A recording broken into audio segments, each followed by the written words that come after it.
Bank Indonesia tak bisa leluasa mengawasi devisa hasil ekspor lantaran Undang-Undang Bank Indonesia dibuat atas pesanan IMF. Menurut Ketua Komisi 11 DPR RI Fadel Muhammad, DPR merombak undang-undang yang merugikan negara itu. Di kita ini, kalau saya sekarang menjual batu bara atau menjual sawit ke luar negeri, kemudian kita buka hasil, uang yang dibayar oleh asing itu tidak harus masuk ke Bank Indonesia, tidak masuk ke Indonesia. Bisa aja uang itu parkir di Hong Kong, di Singapura. Bank Indonesia tidak punya instrumen untuk mengontrol ini. Nah, inilah yang kita ingin penguatan agar devisa ini dapat dikontrol, Bung Erwin. Kalau kita biarkan kayak sekarang, akibatnya seperti sekarang. Akibatnya duit itu luar biasa banyak di luar. Nah, dulu ini disengaja dibuat oleh IMF agar seluruh ini loss seperti itu. Selain Undang-Undang Bank Indonesia, Komisi 11 juga merevisi Undang-Undang Perbankan dan Undang-Undang JPSK.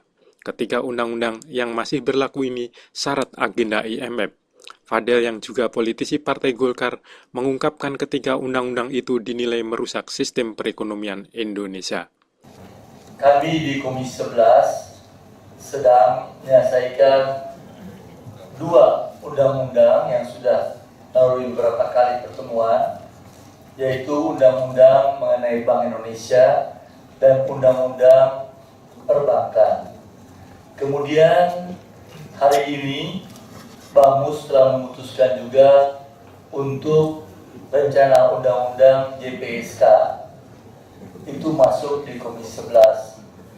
Dengan tiga undang-undang ini masuk di Komisi 11, maka keinginan dan pikiran saya dan teman-teman di Komisi 11 untuk membuat arsitektur sistem keuangan nasional dapat terlaksana.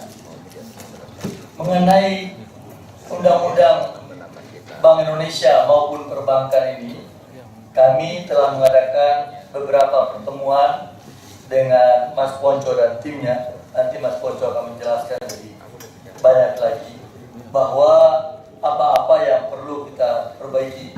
Tetapi setelah kita melihat bahwa ternyata undang-undang yang dihasilkan ini seperti apa yang disampaikan oleh Ketua Umum, masih banyak dan ternyata banyak sekali terutama di perbankan juga di Bank Indonesia itu campur tangannya IMF ketika membuat undang-undang tersebut, sehingga kepentingan nasional itu tidak terasa.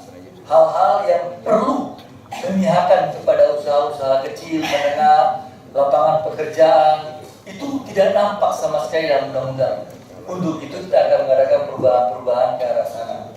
Kemudian kita juga telah menugaskan kepada dalam undang-undang perubahan nanti kita akan bikin untuk itu ada tiga tugas pokok Bank Indonesia.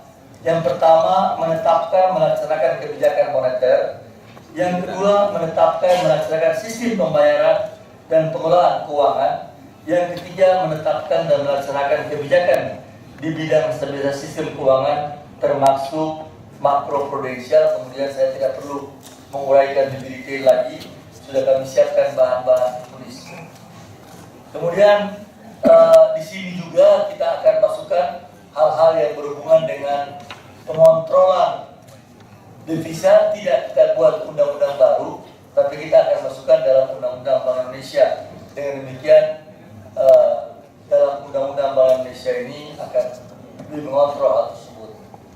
Kemudian di perbankan itu banyak hal-hal yang akan dirubah yang berhubungan dengan kesempatan. Tidak pernah ada kesempatan kerja diberikan dan diperhatikan oleh dalam undang-undang tersebut. Berbicara saat rapat pleno fraksi Partai Golkar Senin 24 Agustus 2015 di Gedung DPR RI Senayan, Jakarta, Fadel mengatakan revisi undang-undang itu sejalan dengan keinginan Partai Golkar. Ketua Umum Partai Golkar Abu Rizal Bakri yang hadir pada acara itu mengungkapkan partai yang dipimpinnya ingin mengoreksi sejumlah undang-undang yang dinilai melenceng dari konstitusi akibat amandemen Undang-Undang Dasar 1945. Bahwa undang-undang yang ada yang merupakan turunan daripada perubahan undang-undang dasar kita sudah tidak lagi sesuai dengan satu mukadimah dari Undang-Undang Dasar 45 yang tentu kalau kita mau tahu memuat tentang butir-butir dari Pancasila itu. 4 perubahan daripada Undang-Undang Dasar 45 membuat bahwa batang dari Undang-Undang Dasar 45 itu sudah tidak lagi sesuai dengan satu mukadimahnya. Akibatnya adalah bahwa undang-undang yang ada yang dibuat setelah reformasi banyak sekali yang bertentangan dengan mukadimah daripada Undang-Undang Dasar 45 itu. Karena itulah maka tentu di dalam kita harus melakukan satu perubahan pada undang-undang, tentunya nanti pada undang-undang dasarnya, tapi pada perubahan pada undang-undang agar undang-undang yang kita miliki itu sesuai dengan Pancasila, sesuai dengan mukadimah daripada Undang-Undang Dasar 45 itu. Kita memulainya dari Undang-Undang Perbankan dan kemudian kita harapkan juga nanti lanjutkan dengan Undang-Undang dari Bank Indonesia.